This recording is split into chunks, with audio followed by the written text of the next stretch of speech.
Hello student, मैं सत्यप्रकाश गौर class 12th NCERT mathematics में आप सभी का स्वागत करता हूं। कैसे हैं आप सभी? आशा करता हूं आप सभी अच्छे होंगे, मस्त होंगे। आज हम लेकर आए हैं आपके लिए चैप्टर नंबर 3 जिसका नाम है मैट्रिक्स यानी आव्यूह। हमने दो चैप्टर आपके पहले और दूसरे समाप्त कर लिए हैं। बहुत बेहतर तरीके से, डीपली तरीके से पढ़ाई, कोई भी कॉन्सेप्ट नहीं छोड़ा है आपके लिए। अगर आपने वो दोनों चैप्टर नहीं देखे हैं तो आप वो दोनों चैप्टर पहला और दूसरा जाकर देख सकते हैं, मेरी प्ले लिस्ट में आपको मिल जाएंगे। एंड नाउ अब हम क्वेश्चन नंबर अब चैप्टर 3 की बात कर रहे हैं जिसका नाम है मैट्रिक्स यानी आव्यूह। अगर मैट्रिक्स और आव्यूह के लिए बातें करें, हम मैट्रिक्स और आव्यूह के लिए अगर हम बात करें तो सबसे पहले हम बात करते हैं किसकी बेटा? इंट्रोडक्शन की। इंट्रोडक्शन की अगर हम बात करें कि इंट्रोडक्शन यानी अब इसकी उत्पत्ति, मैट्रिक्स की उत्पत्ति हुई कैसी थी और किसके लिए हुई थी, ये बातें बहुत जानना बहुत जरूरी है तो बेसिकली आप कंटेंट हर कोई पढ़ाता होगा, 3.1 एक्सरसाइज सब कुछ कर पढ़ाते होंगे, लेकिन कहते हैं ना कि यूनिक दिखना है ना तो यूनिक बनना पड़ता है। और यूनिक बनने के लिए देखो सिंपलर सी बात है, सिलेबस हर बच्चा करता है, क्वेश्चन हर एक बच्चा करता है। मेरी बात समझना, मैं कहने का तात्पर्य क्या कर रहा हूँ, मैं आपसे समझाना चाह रहा हूँ कि हर एक बच्चा आपको क्लास में बैठे हुए, अगर आपकी 50 की स्ट्रेंथ है क्लास में, तो 50 की स्ट्रेंथ में बैठे हुए बच्चा हर एक क्वेश्चन तो जो एक्सरसाइज 3.1 के 3.2 के जितने भी एक्सरसाइज क्वेश्चन होंगे वो तो हर एक बच्चा पढ़ता है और हर एक बच्चा करता है। लेकिन आप जानते हो केवल क्वेश्चन सब बराबरी के, अगर तुम यूनिक बनना चाहते हो तो यूनिक दिखना पड़ता है। यानी आप उतने ही सिलेबस आप पढ़ रहे हो जितना वो पढ़ रहे हो, तो आप और उनमें कोई डिफरेंस नहीं दिखेगा। यूनिक कब दिखेगा? जब तुम एक्स्ट्रा नॉलेज लेकर चलोगे क्लास में। यानी आप एक्स्ट्रा नॉलेज हमेशा आपको एक यूनिक बनाती है, हमेशा अतिरिक्त ज्ञान आपको उन भीड़ से अलग दिखाता है। अगर ज्ञान आपको पूर्ण है और ज्ञान पूर्ण की तरफ आप बढ़ रहे हो तो यानी आप उन सबसे यूनिक हो। अगर आपको अलग दिखना है सबसे तो अलग ज्ञान लेकर जाना पड़ेगा, यानी उनसे एक्स्ट्रा पढ़ना पड़ेगा, एक्स्ट्रा मेहनत पढ़नी पड़ेगी। सिर्फ उतना पढ़ने से जितना सब पढ़ रहे हैं तो उनमें और आप में फिर फर्क ही क्या रह जाएगा। अगर फर्क दिखाना है तो मेहनत ज़्यादा करनी पड़ेगी और ज़्यादा ज्ञान अर्जित करना पड़ेगा। जिसके अंदर ज़्यादा मेहनत करेगा, ज़्यादा ज्ञान अर्जित होगा, वो यूनिक अपने आप भीड़ में दिखता है। लाखों जय कहते हैं ना कि भीड़ चाल जितनी चलती है, क्लास में बैठे हुआ बच्चा उतना ही पढ़ता जितने क्लास की एक्सरसाइज 3.1 की जितने क्वेश्चन होंगे ना 15, तो 15 तो हर कोई करता है। लेकिन आपको वो 15 क्वेश्चन केवल करना नहीं कि करना कैसे है और विद इन सेकेंड में, कम समय में कैसे कर सकते हो, वो एफर्ट लगाना, वो मेहनत दिखाना, अपने आप को वो यूनिक बनाना। वहाँ वो जो चीज़ें हैं ना, आपको ये बेहतर तरीके से मैंने ये फॉर्मूला लगाया तो यही क्यों लगाया, दूसरा क्यों नहीं लगाया, वो चीज़ें आपको यूनिक बनाती हैं क्लास में। वो दिखाते हैं कि इस बच्चे में कुछ अलग है। तो अगर आपको यूनिक दिखना है तो यूनिक कार्य करने पड़ेंगे, अलग मेहनत करनी पड़ेगी, एक्स्ट्रा नॉलेज लेके जानी पड़ेगी। समझ रहे हो ना? तो इसलिए इंट्रोडक्शन की अगर हम बात करें तो कैसे हुआ, इंट्रोडक्शन की उत्पत्ति कैसे हुई, आपको पता है जब आपका रेखीय समीकरण युग्म बने थे, रेखीय समीकरण युग्म को जब सॉल्व करने के लिए हमने बात की थी, तो उनको जब बात करने के सॉल्व करने के लिए हमने बात की तो रेखीय समीकरण युग्म को, तो रेखीय समीकरण युग्म के लिए हमने किसके लिए क्या बनाया था? हमने आव्यूह की आवश्यकता पड़ी थी। यानी हम ये कह सकते हैं आव्यूह की उत्पत्ति, आव्यूह की उत्पत्ति आव्यूह की उत्पत्ति ही रैखिक समीकरण, आव्यूह की उत्पत्ति रैखिक समीकरणों को के हल के लिए क्या कह सकते हैं हम, के हल के लिए या हल करने के लिए हुई है। यानी अब मेरी बात समझो मैं कहना क्या चाह रहा हूँ। आपके आव्यूह की उत्पत्ति जो रेखीय समीकरणों के हल करने के लिए हुई थी, किसके लिए हुई थी? रेखीय समीकरण युग्म जो बने थे आपने, रेखीय समीकरण जैसे आपने माना 2x प्लस के 3y प्लस के 4 बराबर 0, या 2x प्लस के 4y प्लस के 6z बराबर 0, इस तरह के जो रेखीय समीकरण बने थे उन समीकरणों को सॉल्व करने के लिए यानी हल करने के लिए आपका आव्यूह की आवश्यकता यानी मैट्रिक्स की उत्पत्ति हुई थी। आप ऐसे कह सकते हो आपके पास एक क्वेश्चन बन गया। अगर आप ये क्वेश्चन पूछ सकते हो और किसी से कि आव्यूह की उत्पत्ति क्यों हुई थी, आव्यूह की जरूरत कहाँ पड़ी थी और किस चीज़ के लिए पड़ी थी, तो आप बेसिकली आंसर 1 मिनट में दे सकते हो। अब देखो आगे चलते हैं अब यहाँ पे कि भैया अब देखो रेखीय समीकरण युग्म मैंने आपको बताए थे, और थोड़ा सा और चर्चा करें तो रेखीय समीकरण युग्म जो आपके बनते हैं वो कैसे बनते हैं। कि माना मैंने ये कहा, अब देखते हैं, अब पूरा डिटेल में चलूंगा कि मैट्रिक्स की उत्पत्ति हम कैसे कर रहे हैं और कैसे बनते हुए जा रहा है चीज़ें, समझ रहे हो, वो सारी चीज़ों पर चर्चा करेंगे। माना मैं ये कह सकता हूँ, माना एक टोकरी है ना, क्या बेटा, टोकरी है। माना एक टोकरी में, अब इसको ऐसे ले लो कि माना इंट्रोडक्शन ऑफ द आव्यूह की उत्पत्ति रेखीय समीकरणों के हल करने के लिए हुई थी। मान लो एक टोकरी में 8 सेब हैं आपके पास, कितने बेटा, 8 सेब हैं, है ना, और आपको मान सकते हैं 6 आम हैं, है ना, 6 आम हैं, और जो आपके पास मान लो कि 4 किलो यानी 4 किलो, या मैं कह सकता हूँ 4 अनार हैं आपके पास, ये कह सकता हूँ। यानी पहली टोकरी में मैंने कहा कि आपके पास सेबों की संख्या कितनी है बेटा, आपके पास सेबों की संख्या है वो है आपके पास इतनी, और आम की संख्या है वो कितनी है बेटा आपके पास, ये है, कितनी है बेटा आपके पास, ये है आपके पास आम की संख्या है 6, और अनार जो है आपके पास, अनार भाई साहब, अरे कुछ ऐसे ही बना दो भाई, है ना, ये अनार बोल सकते हैं, अनार की डिज़ाइन थोड़ी सी अलग हो सकती है, आपको पता है ना।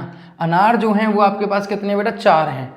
यानी मैं कह सकता हूँ आम 6 हैं पहली टोकरी में, सेब 8 हैं, और अनार कितने हैं आपके पास, 4 हैं, राइट। एंड उसी प्रकार से अगर मैं दूसरी टोकरी की बात करूँ, दूसरी टोकरी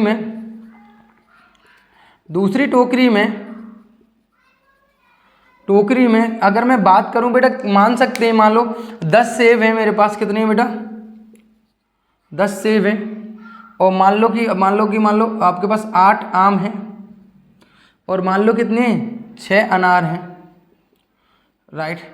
अगर इसी चीज़ को अगर मैं एक दूसरी तरीके से इस इन्फॉर्मेशन को, ये मेरे पास इन्फॉर्मेशन है ना 2 टोकरियों के लिए, इसी को मैं दूसरी तरीके से भी रिप्रेजेंटेशन कर सकता हूँ। कैसे कर सकता हूँ डियर में, इसको मैं ऐसे कर सकता हूँ, मानो कि मैंने ये किया, है ना, मैंने कहा ये टोकरियों की संख्या, यानी आप कह सकते हो भाई पहली यानी प्रथम या दूसरी, है ना, दूसरी 2 तक वो थी आपके पास। अब यहाँ पे बात करें हम, यहाँ पे आपको पता है, अब यहाँ कह सकते हो आप फलों की संख्या, आपने बनाया फलों की संख्या, क्या है फलों की संख्या, तो पहले में कह सकते हो आप सेब हैं, दूसरे में कह सकते हो आम हैं, और तीसरे में कह सकते हो आपके पास अनार हैं, राइट। यही है या नहीं है, आप कहोगे बिल्कुल, पहले में सेब, दूसरे में आम, तीसरे में अनार हैं। यानी पहले में अगर आमों की बात करी जाए तो सेब की बात करिए 8 है, और दूसरे में कितने 10 हैं। अब दूसरे में पहले में आम कितने 6 हैं, दूसरे में कितने 8 हैं, और तीसरे में देखो अनार कितने हैं आपके पास 4, और ये कितना है आपके पास 6, यही हुआ, हाँ या ना। इसी को अगर मैं थोड़ी देर के लिए, मैंने इस तरीके से भी, यानी इस इन्फॉर्मेशन को मैं इस तरीके से रिप्रेजेंटेशन कर सकता हूँ। अभी मैं इसको वैसा करूँ मैं कि भैया मैं आयताकार सारणी को बिना शीर्ष के मैं लिख सकता हूँ। ये एक आयताकार सारणी बन रही है, आपको दिख रहा है ऐसे करके आयताकार बन रही है। अब मैं इस आयताकार सारणी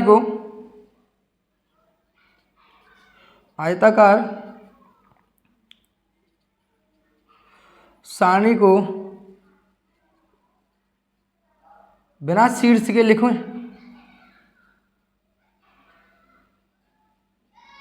सकते हैं, है ना, बिना शीर्ष के लिख सकते हैं। यानी मैं इसको ऐसे लिख सकता हूं बेटा 8 10 6 8, और आपके पास कितना हो गया 4 और 6, इस तरीके से लगा सकते हैं। कोई शीर्ष हमने यहाँ उपयोग नहीं किया है, कोई शीर्ष हमने यहाँ पे उपयोग नहीं किया। क्लियर है, कोई शीर्ष हमने यहाँ पे उपयोग नहीं किया। देखो कोई भी शीर्ष हमने यहाँ उपयोग किया, किसी प्रकार कोई शीर्ष उपयोग किया नहीं किया, बिल्कुल। अब 6 10 8 10 6 8 और 4 6 को हमने इस तरीके से रिप्रेजेंटेशन कर लिया। कर क्या रहे हैं सर, समझ में नहीं आ रहा आप सर क्या कर रहे हैं, मैं बताता हूँ क्या कर रहे हैं हम। हमने पहले कहा कि इंट्रोडक्शन की आव्यूह की उत्पत्ति एक रेखिक समीकरणों को हल करने के लिए हुई थी। अब हमने क्या कहा कि हम रेखिक समीकरण या कोई भी चीजें इन्फॉर्मेशन रियल लाइफ से तो आएगी। Mathematics is the real life, आप जानते हो मैथमेटिक्स जो आपका एक वास्तविक जिंदगी से रिलेटेड है, पूरा जो सुबह से शाम तक कर दो वो आपका जीवन से रिलेटेड होता है। तो हमने कहा कि माना टोकरी में आपके 8 आम 8 सेब 6 आम और 4 अनार हैं, उसी प्रकार से दूसरी टोकरी में 10 सेब 8 आम और 6 अनार हैं। तो उसी प्रकार से अगर मैं इस इन्फॉर्मेशन को मैं इस तरीके से भी लिख के रिप्रेजेंटेशन कर देता हूँ कि टोकरियों की संख्या पहली दूसरी, तो पहलों की संख्या सेब आम और अनार, यानी पहले में 8 थे दूसरे में 10 हैं, तो पहले में आम 6 थे दूसरे में 8 है, तीसरे में आम अनार कितने थे 4 थे, तीसरे में कितने 6 अनार हैं, राइट। अब मैं इसको ये मेरा एक आयताकार रूप बन रहा है, इस आयताकार सारणी को मैं बिना किसी शीर्ष के मैं ले सकता हूँ। कैसे, इन्फॉर्मेशन को 8 10 6 8 और 4 6 इस तरीके से रिप्रेजेंटेशन किया जा सकता है, बिल्कुल किया जा सकता है। अब ये हमारे पास एक उपरोक्त डाटा हो गया। कैसा हो गया, ये एक उपरोक्त डाटा हो गया। मैं रफ कर दूं, ऊपर से मैं रफ कर रहा हूँ थोड़ा सा, है ना। ये क्या हो गया बेटा, हमारे पास एक डाटा हो गया, यानी मेरे पास एक इन्फॉर्मेशन हो गई, एक आंकड़े हो गए मेरे पास, किसी चीज को लेकर मेरे पास आंकड़े हो गए कि किसी चीज के लिए मेरे पास इन्फॉर्मेशन हो गई। तो हम ये कह सकते हैं उपरोक्त, ऐसे लिख सकते हैं हम इसको कि उपरोक्त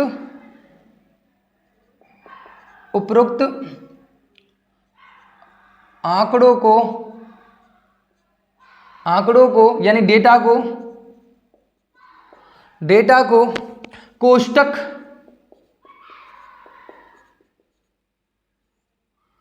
कोष्टक यानी मैं कोष्टक ये लिख सकता हूं, कोष्टक या के बीच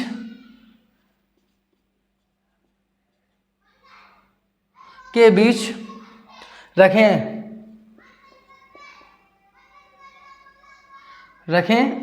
तो हम ये कह सकते हैं रखें तो प्राप्त आयताकार सारणी, ऐसा कह सकते हैं आयताकार सारणी, या हम ये कह सकते हैं प्राप्त आयताकार आयतीय व्यवस्था भी कह सकते हैं हम, ऐसे भी लिख सकते हैं आयतीय व्यवस्था, यानी हम ये कह सकते हैं रेक्टेंगुलर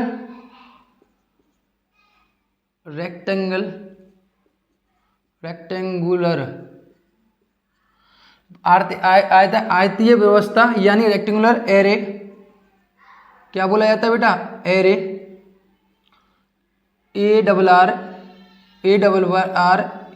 ARRAY एरे, या अरेंजमेंट कह सकते हैं, अरेंजमेंट। रेक्टेंगुलर एरे जो आपका आयतीय व्यवस्था है, रेक्टेंगुलर एरे में या अरेंजमेंट को हम क्या कह सकते हैं, आव्यूह यानी मैट्रिक्स कहते हैं, आव्यूह यानी ब्रैकेट में मैट्रिक्स कहते हैं। सर क्या लिखा समझ में नहीं आया, मैं समझाता हूं। उपरोक्त आंकड़े आपको दिए हुए हैं, जो डेटा दिया हुआ है उसको कोष्टक में आप ऐसे या ऐसे रिप्रेजेंटेशन कर सकते हैं, लिख सकते हैं के बीच रखें। तो अगर हमने डेटा को लिया और इन दोनों के बीच में या कहीं रख दिया हमने, तो ये जो बनेगा वो कैसा बनेगा, आपका आयतीय व्यवस्था बनती है। कैसी बनती है, आयतीय यानी आयताकार व्यवस्था बनती है। कैसी बनती है, आयताकार। तो आयताकार व्यवस्था बनती है। इस आयताकार व्यवस्था को यानी रेक्टेंगुलर एरे बोलते हैं, जिसको आयताकार जो व्यवस्था होती है उसको इंग्लिश में क्या बोला जाता है, रेक्टेंगुलर एरे बोला जाता है। यानी उसको अरेंजमेंट को ही क्या बोला जाता है, आव्यूह कहा जाता है। यानी कैसे सर, मैं ये कह रहा हूं कि मैं इसको इन्फॉर्मेशन को इस तरीके से लिख सकता हूं, 8 10 6 8 और 4 6, राइट, ऐसे लिख सकता हूं, राइट, हाँ या ना।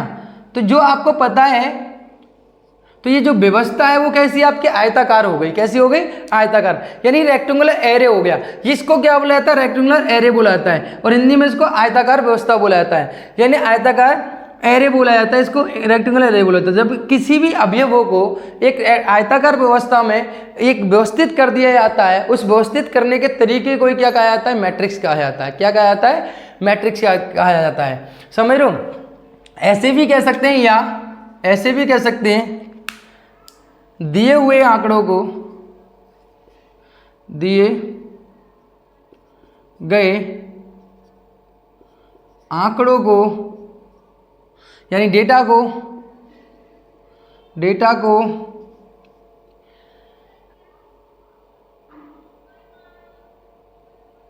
आयताकार कोष्ठक के अंदर, है ना, कोष्ठक यानी ये वाला के अंदर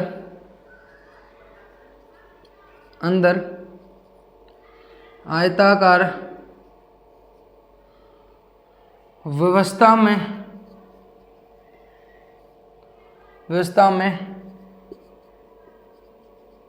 लिखने के तरीके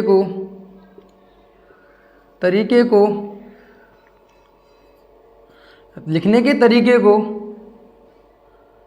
मैट्रिक्स कहते हैं, या आव्यूह, है ना, मैट्रिक्स यानी आव्यूह, यानी आप दिए गए इंफॉर्मेशन को, अवयवों को जब आप आयताकार व्यवस्था में यानी रेक्टेंगुलर एरे में लिख देते हो, अरेंजमेंट करने के तरीके को, अगर मुझसे कोई पूछे डायरेक्टली तो मैं कैसे एक डेफिनेशन दूंगा? जब मेरे पास दिए गए जो आंकड़े, मेरे पास दी गई इंफॉर्मेशन को, जब मैं उन इंफॉर्मेशन को जब मैं रेक्टेंगुलर एरे के अंदर व्यवस्थित कर देता हूँ, वो भी कैसे? आयताकार रूप में व्यवस्थित कर देता हूँ। तो आयताकार रूप में व्यवस्थित करने के तरीके को हम क्या कहते हैं? आव्यूह कहते हैं। क्या कहते हैं हम? आव्यूह कहते हैं। आप देख रहे हो ये आयताकार रूप में है। कैसे है बेटा? आयताकार रूप में। इसमें आपको पता है लंबाई और चौड़ाई दोनों है इसकी, ठीक है, क्लियर है, आव्यूह कहलाती है। अब आप इसमें थोड़ी सी इंफॉर्मेशन की और बात कर लें हम यहाँ पे, ये आपको समझ में आया आशा करता हूँ। अब मैं थोड़ा सा मिटा रहा हूँ, अब मेरी बात समझना, यहाँ पे हम थोड़ी सी और थोड़ा सा देखो, चीज़ें बनती हुई जा रही हैं अपने आप, चीज़ें बनती हुई जा रही हैं, आपको पता है ना, ये चीज़ें बनती हुई जा रही है, ये नोट कर लेना है ना, मैं थोड़ा सा हम यहाँ पे रफ कर रहा हूँ, क्लियर है, ये नोट कर लेना। अब जब चीज़ें बनती हुई जा रही हैं, देखो मेरी बात सुनना, अब यहाँ पे देखो क्या है, आपको पता है इसको मैं क्या कहता हूँ? इनको कहता हूँ मैं, जब आपको पता है सीधी चीज़ें खड़ी हुई होती हैं उनको क्या कहता है? आप कह सकते हो ना स्तंभ कह सकते हो। क्या कहते हैं बेटा इनको? स्तंभ। क्या कहा जाता है? चीज़ें खड़ी होती हैं, जैसे आपको पता है स्तंभ बोलते हैं इनको, है ना। और जब आपको पता है जब आप बैठे होते हो, ऐसे तरीके से बैठे हुए हो, इस तरीके से बैठे हुए होते हो, उस बैठने के तरीके को क्या बोला जाता है? आपको पता है पंक्ति में बैठो। आप पता ना दावत खाने गए कभी? देखा ना, यूँ भैया ऐसा है कि भैया पंक्तियों में बैठ जाओ, तो पंक्तियाँ आप जानते हो बखूबी अच्छी तरीके से सबने दावत खाई है ना। तो ऐसा कोई है नहीं जिसने नहीं खाई हो, नहीं खाई हो तो खा लेना भाई, हाँ ठीक है। तो पंक्तियाँ आप जानते हो, जिसको मतलब इसको इंग्लिश में बोला जाता है रो, और स्तंभ को बोला जाता है कॉलम। क्या बोला जाता है बेटा? कॉलम। आपको पता है इसका मतलब यहाँ पर क्या हो गया? रो कितनी हो गई, यानी पंक्ति कितनी हो गई? प्रथम पंक्ति कहलाती है, और ये पंक्ति किन सी कहलाती है? आपको द्वितीय पंक्ति कहलाती है, सेकंड पंक्ति कहलाती है, सेकंड रो कहलाती है। इसको क्या कहते हैं? कॉलम वन, यानी आपको पता है इसको हम जो कहते हैं इसको क्या कहलाते हैं? स्तंभ वन कहते हैं, इसको स्तंभ सेकंड कहते हैं, और इसको स्तंभ थर्ड कहते हैं, राइट, ये क्लियर है। और आपको पता है इसको हम R1 से भी प्रदर्शित कर सकते हैं, इसको हम R2 से भी प्रदर्शित कर सकते हैं। उसी प्रकार से हम स्तंभ को किससे? C1 और किससे बेटा? C2 और इसके से बेटा C3 से प्रदर्शित कर सकते हैं। कॉलम मतलब कॉलम का C, रो मतलब R, पंक्ति का कितना? R, पंक्ति का R, क्लियर है। ये बेसिक बात थी, यानी पंक्ति किसको कहते हैं मैट्रिक्स में, और आपकी स्तंभ किसको कहते हैं, क्लियर है। ये समझ में आया, और किस तरीके से हम नाम दे रहे हैं, किस तरीके से हम समझा रहे हैं, वो आपको क्लियर हो रहा है, समझ में आ रहा है ना आपको? बिल्कुल गुड, आपको समझ में सारी चीज़ें आ रही होंगी, मैं आशा करता हूँ बिल्कुल आपको एकदम माइंड में एकदम जा रहा होगा, ठीक है। अब आगे चलते हैं हम यहाँ पे आगे थोड़ा सा और टॉपिक को आगे बढ़ाते हुए, अब हम एक परिभाषा और दे सकते हैं मैट्रिक्स की। वो मैट्रिक्स की परिभाषा क्या है, उस बात पे भी हम चर्चा करते हैं कि मैट्रिक्स की परिभाषा क्या है, कि आव्यूह की परिभाषा और क्या दे सकते हैं हम। देखो मैं एक चीज को कितनी तरीके से डेफिनेशन दे रहा हूं आपको, है ना, मैं कितनी तरीके से आपको डिनोट कर रहा हूं, यानी डेफिनेशन ऑफ मैट्रिक्स।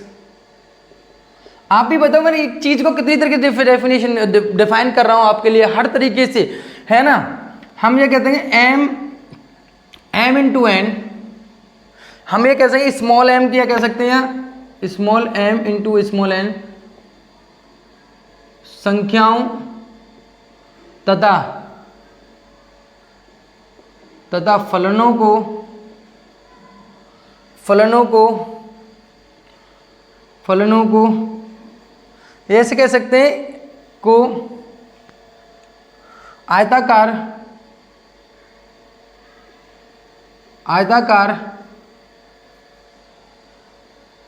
क्रम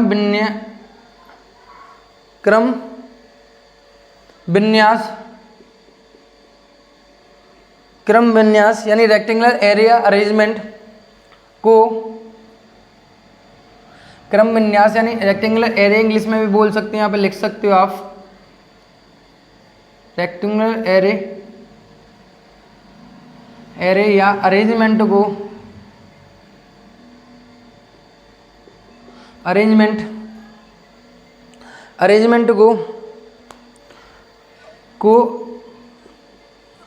M क्रॉस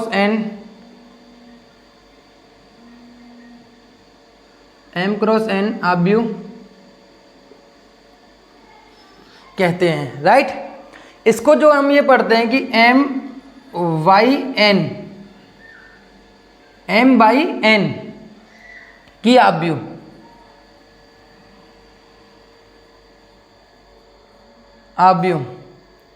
कहते हैं, राइट। m बाई n की आव्यूह कहते हैं। किसकी कहते हैं बेटा? m बाई n की आव्यूह कहते हैं। यानी हम ये कह सकते हैं m इंटू n संख्याओं तथा, जब आपको संख्या निकालने में अभी आऊंगा उस बात पर भी क्लियर करूंगा, आपको एक एक पॉइंट क्लियर करूंगा कि m इंटू n संख्याओं तथा फलनों को आयताकार विन्यास यानी रेक्टेंगुलर एरिया अरेंजमेंट को m बाई n आव्यूह कहते हैं। किसकी कहते हैं? m by n।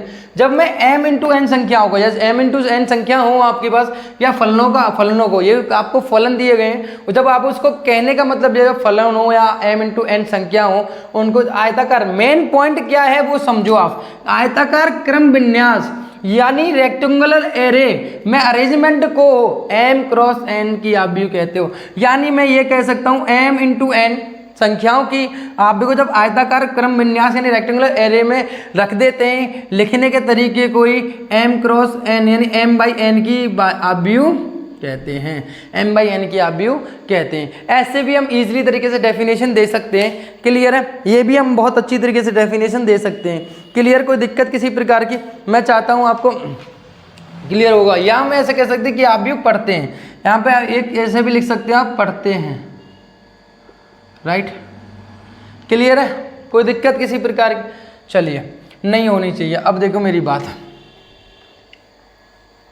अब मैं छोटी छोटी चीज़ों को भी बहुत अच्छी तरीके से आपको समझाता हुआ चलूंगा, कोई चीज़ छूटेगी नहीं, आपके पास कोई भी चीज़ नहीं छूटेगी। यानी मेरी बात समझ लें यहाँ पे कि आपके पास ये कोई है मैट्रिक्स है यहाँ पे। अब देखो ये कुछ लिखा हुआ है इसमें, यानी अब इसके अंदर जो लिखे जाते हैं, इसके अंदर जो लिखे जाते हैं उनको क्या बोला जाता है बेटा? अवयव। जो संख्या व्यवस्थित की जाती है अवयव, यानी इंग्लिश में इसको एलिमेंट के नाम से आना जाता है। क्या बोला जाता है बेटा? एलिमेंट। यानी अब इसके अंदर जो भी डाला जाता है, जो लिखा जाता है, वो क्या कहलाए जाते हैं? अवयव कहलाए जाते हैं, एलिमेंट कहते हैं, ठीक है। आव्यूह के एलिमेंट क्या कहलाते हैं? आव्यूह के एलिमेंट कहलाते हैं। कोई दिक्कत किसी प्रकार की कि आव्यूह के एलिमेंट क्या होते हैं? किसी प्रकार की कोई दिक्कत नहीं होनी चाहिए, कोई प्रकार की कोई दिक्कत नहीं होगी। अब हम थोड़ी सी और बात कर लें कि आपको थोड़े से नोटिस, देखो आव्यूह आपको पता चल गया, यानी मैंने ये लिखा A11, तो A11 क्या है? A12 क्या है? A11 क्या है? इसका अवयव है। A12 क्या है? अवयव है। A13 का अवयव है। और इंग्लिश में बोले तो क्या है? ये एलिमेंट है। क्या है? ये एलिमेंट। जैसे 2 है, 4 है, 5 है, तो 4 क्या है? इसका मैट्रिक्स का आव्यूह का अवयव है। क्लियर है ना? क्लियर है ना? बिल्कुल। अब हम छोटी सी आगे बात करें कि ये भी कहें कि आव्यूह का निरूपण कैसे होता है। आव्यूह का निरूपण, आव्यूह का निरूपण की बात करें हम, यानी हम ये कह सकते हैं कि आव्यूह बनती कैसे हैं। अगर हम बात करें तो आपको पता है, एक पहली बात तो ये समझ लेना आप कि यहाँ पे एक नोट डाल के लिखना, इससे पहले कि यहाँ लिख लेना नोट डालो सब और लिखो यहाँ पे आव्यूह को अंग्रेजी वर्णमाला के बड़े अक्षरों के द्वारा, आव्यूह को अंग्रेजी वर्णमाला के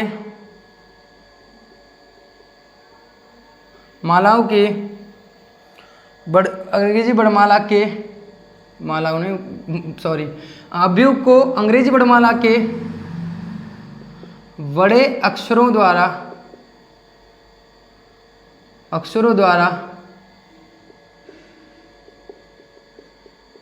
प्रदर्शित किया जाता है। यानी अवयव को आप जानते हो ए बी सी और डी और इसी प्रकार से एक्स वाई जेड इन्हीं बड़े अक्षरों के द्वारा प्रदर्शित कर सकते हो, इसलिए मैंने यहाँ पे कैपिटल ए लिखा है। आप कैपिटल ए के द्वारा ही प्रदर्शित कर सकते हो। अब मेरी बात सुनना, अवयव कैसे बनता है, मेरी बात समझना। यहाँ पे हम अवयव बनाते हैं A11 comma A12 dot dot कहाँ बेटा A1n, उसी प्रकार से A21 A22, उसी प्रकार से कितना हो गया A2n हो गया। इसी प्रकार से चलेंगे तो A1m A2m, इसी प्रकार से A2m कह सकते हैं हम, यहाँ ऐसे कह सकते हैं AM कह सकते हैं। यहाँ से हम चल रहे हैं, कहाँ तक जा रहे हैं, ये स्तंभ का यहाँ तक जा रहे हैं M तक, है ना। M1 तो M2 हो गया, तो इसी प्रकार से A कितना हो जाएगा MN हो जाएगा। यानी M किसको दर्शा रहा है आपको पता है, M जो आपका स्तंभ दर्शा रहा है, N किसको दर्शा रहा है आपको पंक्ति को दर्शाता है। किसको दर्शाता है बेटा, आपका पंक्ति को दर्शाता है। तो इसकी जो अवयव की संख्या हो जाएगी वो कितने होगा यहाँ पे M क्रॉस N होगा। क्या होगा यहाँ पे M क्रॉस N होगा। राइट, क्लियर हो रही है, समझ में आ रही है ना बात, बहुत अच्छी तरीके से समझा रहा हूँ कि यहाँ पे आपको पता है कि A11 A12 A13। अब यहाँ पे बात समझो, यहाँ पे या हम इसको ऐसे कह सकते हैं कि AIJ, या हम ये कह सकते हैं इसको, सॉरी, हम इसको इस तरीके से भी लिख सकते हैं। सारी चीज़ें समझाऊंगा बहुत आराम से, कोई दिक्कत नहीं आएगी आपको। AIJ भी लिख सकते हैं हम इसको, इस तरीके से भी लिख सकते हैं। आई की जो वैल्यू है वो आपको पता है, आई की जो वैल्यू है, देखो आई की जो वैल्यू है 1 से तो बड़ी होगी, आई की जो वैल्यू 1 से बड़ी होगी, लेकिन किससे, N से छोटी होगी। किससे होगी बेटा, N से आपकी छोटी होगी। या हम ये कह सकते हैं, अगर हम इसको ये मान रहे हैं कि भैया M कह सकते हो, M से मान सकते हैं M क्रॉस N ये कह सकते हैं। और जो आपकी J की वैल्यू है वो 1 से तो बड़ी होगी, J की जो वैल्यू है वो 1 से बड़ी होगी, लेकिन N से क्या होगी, छोटी होगी। किससे होगी, N से छोटी होगी। सर समझ में नहीं आ रहा, आप समझाना क्या चाह रहे हो। मैंने बोला मैं समझाता हूँ। देखो जो I है वो आपको प्रदर्शित करता है, I जो प्रदर्शित करता है वो करता है बेटा आपको पंक्ति को। किसको प्रदर्शित करता है, पंक्ति को। और J जो प्रदर्शित करता है वो किसको करता है बेटा, स्तंभ को, यानी कॉलम को प्रदर्शित करता है। क्लियर है ना। अब किसको प्रदर्शित करता है, कॉलम को प्रदर्शित करता है। यानी सर अब समझ में नहीं आया, अब हमें समझाइए। मैंने कहा कि ये क्या है आपकी पंक्ति, ये क्या है, स्तंभ। अगर मैंने लिखा डियर, मैंने लिखा 1 2, यानी इसका मतलब क्या होगा, यह पंक्ति कितनी है बेटा, पंक्ति तो पहली है, पंक्ति कितनी है, फर्स्ट है। और स्तंभ कौन सा बेटा आपका, स्तंभ जो है वो आपका कितना है, सेकंड है। राइट, यही तो पढ़ेंगे हम, स्तंभ सेकंड। यानी इस अवयव की वैल्यू अगर मैं लिखूं तो इस अवयव की वैल्यू माने यानी एक्चुअली में कितने हो गए, पंक्ति फर्स्ट हो गई और स्तंभ कितना हो गया आपका, सेकंड हो गया। यानी अगर मैं यहाँ पढ़ूं, अगर मैं मैट्रिक्स लिखना चाहूँगा, अगर मैं मैट्रिक्स बनाना चाहूँगा और मैं 3x3 की मैट्रिक्स बना रहा हूँ, यानी 3 कॉलम 3 ही स्तंभ है। M जो किसको प्रदर्शित कर रहा है बेटा, M जो प्रदर्शित करता है वो करता है बेटा पंक्ति को। किसको प्रदर्शित करता है, पंक्ति को। और N जो प्रदर्शित कर रहा है बेटा किसको, बेटा स्तंभ को। बात समझना, कोई भी चीज नहीं छूटेगी, एक एक अक्षर का मतलब बताते हुए चलूंगा। यानी M किसको प्रदर्शित कर रहा है बेटा, रो को, और N किसको प्रदर्शित कर रहा है बेटा, स्तंभ को। क्लियर बात समझ में आ रही है ना, विस्तार से समझा रहा हूं। यानी 3x3 की मैट्रिक्स कर रहे हो, यानी 3 स्तंभ, 3 ही इसमें क्या होंगे, इसमें पंक्ति होंगी।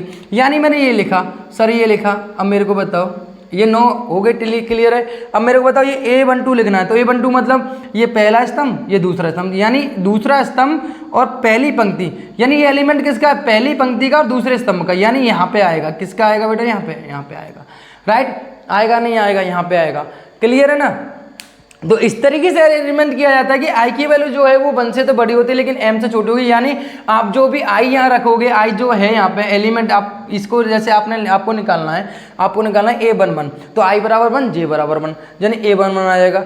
I बराबर 2 रखोगे, J बराबर 2 रखोगे तो A22 आ जाएगा। राइट, कुछ भी निकाल सकते हो, आप निकाल सकते हो। I मान लो कि आपने 3x4 की मैट्रिक्स बनानी है, तो मान लो आपने लिखा I31, तो I की जगह 3 रख दो, I की जगह 3 रखोगे, लेकिन J की जगह क्या रखोगे आप, 1 रखोगे, तो A31 यहाँ पे एलिमेंट आपको मिल जाएगा।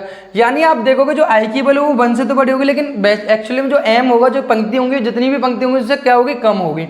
उसी प्रकार से आपकी जे की वैल्यू जो है वो किससे होगी, 1 से तो बड़ी होगी, लेकिन उसके स्तंभ जितने होंगे उनसे क्या होगी, कम होगी, या उसके बराबर भी हो सकती है, दोनों सॉरी बराबर भी हो सकती है, लेकिन छोटी हो सकती है, बराबर भी हो सकती है लेकिन बड़ी नहीं हो सकती है। क्लियर है। तो आप इसी फॉर्म को भी आप रिप्रेजेंटेशन कर सकते हो किसके रूप में, मैट्रिक्स के रूप में। और एक्चुअली निरूपण जो होता है वो आपका ये होता है A11 A12 dot dot A1n तक। मैंने आपको बता दिया n क्या होता है, आपको बता दिया m क्या होता है। अभी भी जो एक आध दो चीजें रह रही हैं वो भी मैं आपको अभी विस्तार से सारी चीजें समझाने वाला हूँ, कोई चीजें नहीं रहेंगी। आप ये नहीं कह सकते कि सर बिल्कुल कोई भी चीज रह गई है। आप हाँ ये भी कह सकते हैं m और n क्या है, m फॉर ऑल m गुणा m comma n belongs to कहाँ, कैपिटल N। जो आपको नेचुरल नंबर है, प्राकृतिक संख्या की जो संख्या दे रखी है उसके में से दोनों लिए जाएंगे, यानी 10 20 30 कुछ भी हो सकते हैं, वो डजंट मैटर, है ना। यहाँ तक क्लियर बात है, निरूपण समझ में आया आपको, ये समझ में आया किस तरीके से लिख सकते हैं। अभी मैं थोड़ी सी और रह रही चीजें वो भी मैं और क्लियर करता हूँ। अब मेरी बात समझना, यहाँ पर रफ कर दूं मैं। चलिए आगे बढ़ते हुए हम बात करें, आगे अगर हम बात करें आगे चलते हुए हम ये कह सकते हैं आव्यूह का कोटि, यानी हम कह सकते हैं आव्यूह की कोटि। अगला नेक्स्ट टॉपिक है हमारा आव्यूह की कोटि।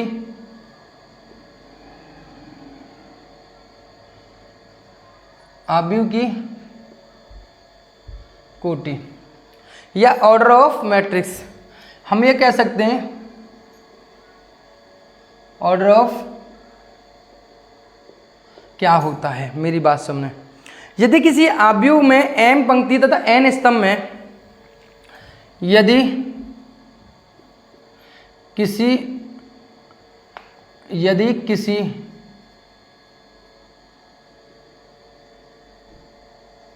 आव्यूह में m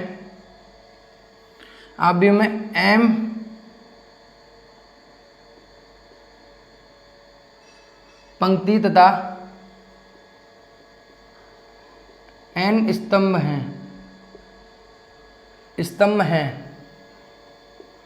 तो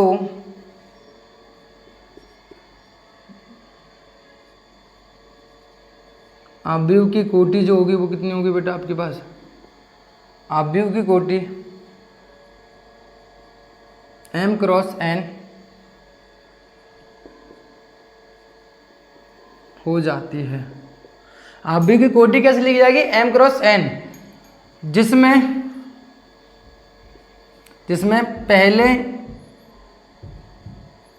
पहले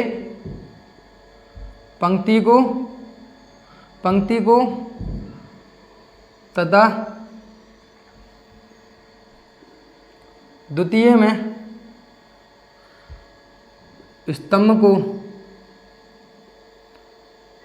स्तंभ को प्रदर्शित किया जाता है। आपको पता है जब हम लिखेंगे, यानी आपको पता है पहले पंक्ति को फिर स्तंभ को प्रदर्शित किया जाता है, यानी पहले पंक्ति को फिर स्तंभ को प्रदर्शित किया जाता है। यदि किसी आव्यूह में m पंक्ति तथा n स्तंभ है, m पंक्ति तथा n स्तंभ है, तो आव्यूह की कोटि जो होगी वो कितनी हो जाएगी बेटा, ऑर्डर जो होगा m क्रॉस m हो जाएगा। यानी कोई भी आपके पास मैट्रिक्स है, यानी आप ये कह सकते हो a matrix having the m and n column, m rows and n column is called a matrix of a order m cross n। यानी अगर किसी के पास a matrix having a m rows and n columns is called आप क्या कहते हो, is called a matrix of the order m cross n हो जाएगा। कितना हो जाएगा, m क्रॉस n हो जाएगा। अगर किसी के पास कितनी है यहाँ पे, आप अगर इसी चीज को मैं समझाना चाहिए, यानी अगर मेरे पास कोटि में लिखूंगा किसी भी मैट्रिक्स के पास कि मान लो कितनी भी होगी, तो कोटि क्या होगी, m क्रॉस n, यानी क्या होती है, m क्रॉस n होती है। मैंने पिछली में अभी नहीं बताया था कि यहाँ पे m क्रॉस n लिखा होता है। m क्रॉस n वास्तविकता में क्या है, यानी वो उसकी ऑर्डर को दर्शा रहा है, यानी वो उसकी कोटि को दर्शा रहा है, उस मैट्रिक्स की कोटि को दर्शा रहा है। समझ रहे हो ना। यानी अगर सर मैंने लिखा मानो फॉर एग्जाम्पल 3 पंक्तियाँ 4 स्तंभ है मेरे पास, या मैं लिख सकता हूँ यहाँ लो कि मैंने लिखा 2 3 4 5 6 7 8 9 10, तो आप देख रहे हो 3 इंटू 3 है, यानी आप देख रहे हो 3 इंटू 3 है, यानी ऑर्डर ऑफ द कोट्रिक्स, यानी 3 पंक्तियां 3 ही स्तंभ है। इसकी कोटि कितनी हो गई बेटा, कोटि जो हो गई इस मैट्रिक्स की वो 3/3 हो गई। कितनी हो गई बेटा, 3/3 हो गई, यानी 3 पंक्ति 3 ही स्तंभ है। ठीक है, 3 पंक्ति और 3 ही स्तंभ में। इस तरीके से हम इजीली तरीके से किसी भी मैट्रिक्स की कोटि आराम से बता सकते हैं। अब इसके लिए थोड़ा सा एक नेक्स्ट टॉपिक और लेके चले हैं, हम ये कहें कि मैट्रिक्स में अवयवों की संख्या, यानी अवयव में ये कह सकते हैं हम कि अवयव में अवयवों की संख्या, अवयवों की संख्या अगर मैं बात करूं यहाँ पे अवयव में, अगर अवयवों की संख्या की मैं बात करूं तो अवयवों की संख्या कितनी होगी बेटा, m क्रॉस n हो जाएगी। कितनी हो जाएगी? अवयवों की संख्या m क्रॉस n होती है।